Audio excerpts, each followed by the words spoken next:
Hi everyone, this is Balázs from Racing Brick. LEGO recently released, or let's say re-released, some sets with iconic themes from our childhood, like the Galaxy Explorer or the Blacktron Cruiser. We also had the Lion Knight's castle, although that one had no direct predecessor. Today, I will show you another set that was re-released with new elements and new design solutions. This is the 10320 Eldorado Fortress. The original 6276 Eldorado Fortress set was released in 1989 as part of the first Pirates wave. In this video I will show you the building details of the new set and compare it to a digital version of the original, since I don't have that one built. This will be the first part of my review, as I will have a chance to talk to the designers soon, but that won't happen until tomorrow, so I will do another video with the details of the completed set and any background information I can gather. As you can see, the new set really tries to pay homage to the original, even with the design of the box.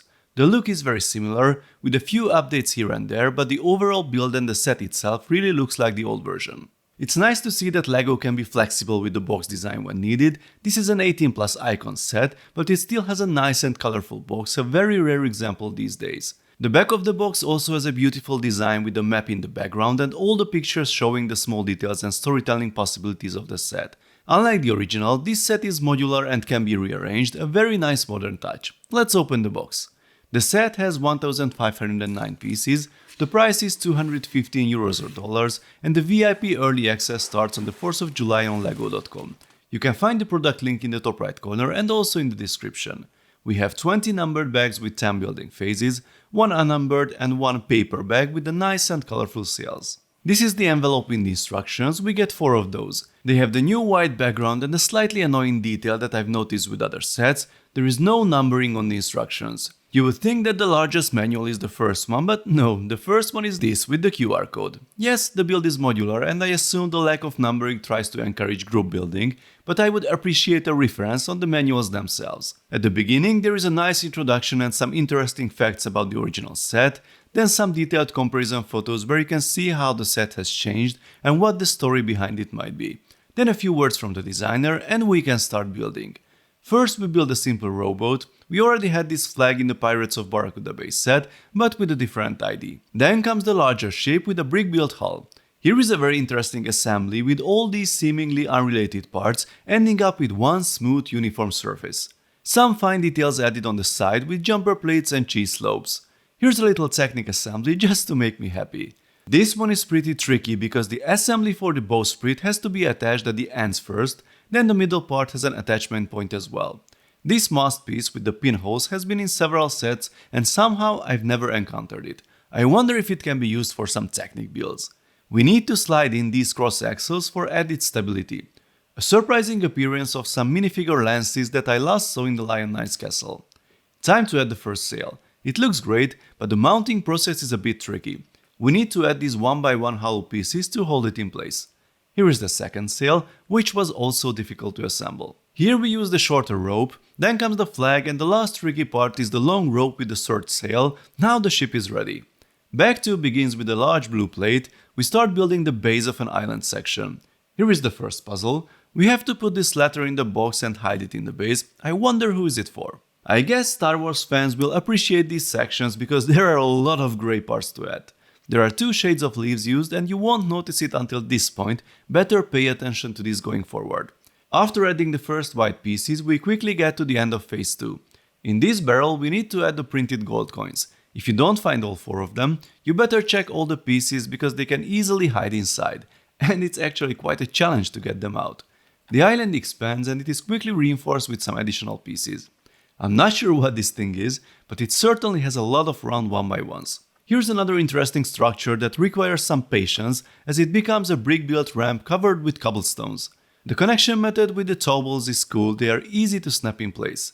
In phase 4 we get to the yellow bricks and have some interesting structures to build. It really takes a while to build these walls layer by layer because there are a lot of little details to add. We add weapons like swords and guns, a big key and something to cook on the fireplace. It's time to add the gates, then comes a nice palm tree, and here's the best playable part from the pirate sets of my childhood, the functional cannon. Oh man, we lost so many round 1x1 bricks back then. That's the end of phase 4. The top floor gets lots of little details, then comes this nice brick built door, then the governor's table with a map that goes into his office, another cannon on top, and this huge beautifully printed flag.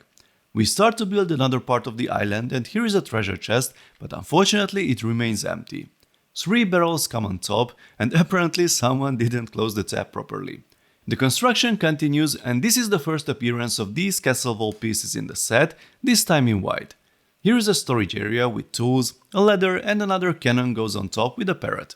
2 more palm trees, and that's the end of phase 6. Another base was built, this time on the water, and a surprising amount of Technic parts, probably used for some kind of mechanism. The pier is finished, we can connect it to the previous structure. Here is the Technic mechanism in action I mentioned earlier. We also have a monkey, unfortunately not the classic one, but at least it's here. Another nice surprise from the designers: if you have the Pirates of Barracuda base set, you can dock it to the pier. Here's the next base, using pretty much the same building techniques as before. The crane has a pretty cool structure with brick-built sections that requires a minimal amount of Technic parts. The geometry at the end is still very interesting. We mount the crane, add the rope with the hook at the end, and then comes the cargo. There are 2 guns in the chest, and the support structure is very nicely built. Another brick-heavy base and another chest, but in this one is the real treasure. Many grey bricks later, here we are. I hope you like LEGO landscaping, because that's what we are doing here. We have a poor skeleton stuck in the caves, a hatch to get to the treasure, and a hidden trapdoor for pirates to escape to the beach. After the usual wall building comes something refreshing, a nicely built little roof section above the window. If you like the roof and the window, you can build it a few more times. Then comes the top of this section, and we are suddenly done. So, here are all the modules we built. Interestingly, the instructions first show an unfolded layout but without detailed explanation, then we get step-by-step instructions on how to attach the parts for the classic island look. Let's take a look at the build first, here's what it looks like. Oh, let's not forget about the minifigures. We get 2 pirates and 6 Imperial soldiers. I don't think we've had any of this lately, so fans will certainly appreciate the selection, along with the cool hats, some of which are double molded, and the accessories. So, here's the finished set, and next to it the old Eldorado fortress.